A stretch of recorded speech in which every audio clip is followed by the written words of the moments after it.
Closed position is the basic couples dance position. It is used in the majority of steps for all couples dancing. Consists of several elements. First is what is called the rib cage tilt.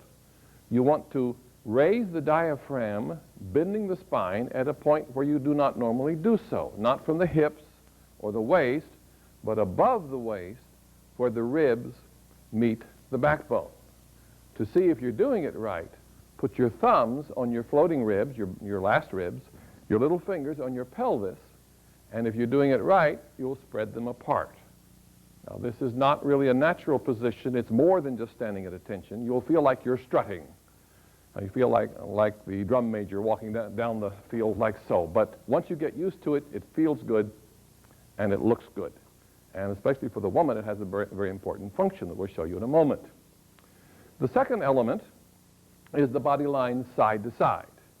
Imagine that each partner has a 20-foot pole vaulting pole strapped across his shoulders, reaching out on both sides.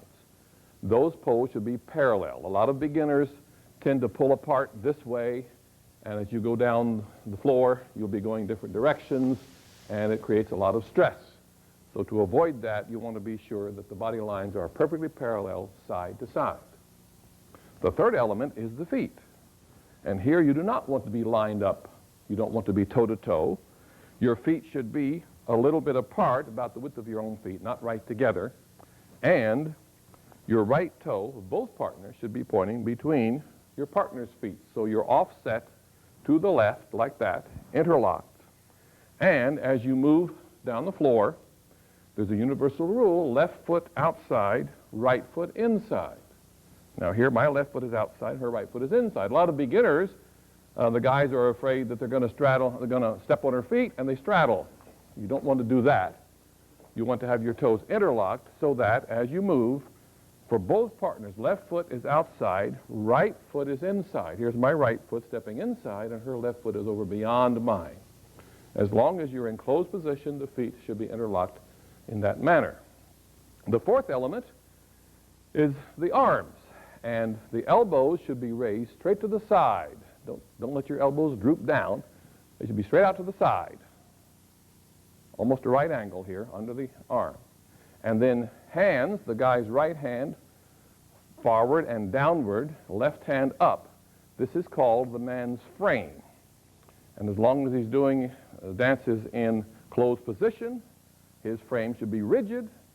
His right hand should go on the girl's shoulder blade, not fingers spread, but fingers together and angled slightly downward, not across, not down the waist, not around the side, but on the shoulder blade, fingers together, angled ever so slightly downward.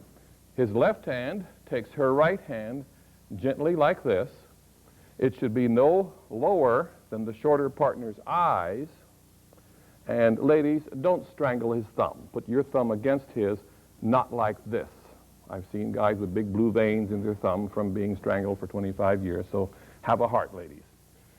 As you're dancing, this left hand holding the girl's right should be stable. You don't want to pump the water or saw the wood.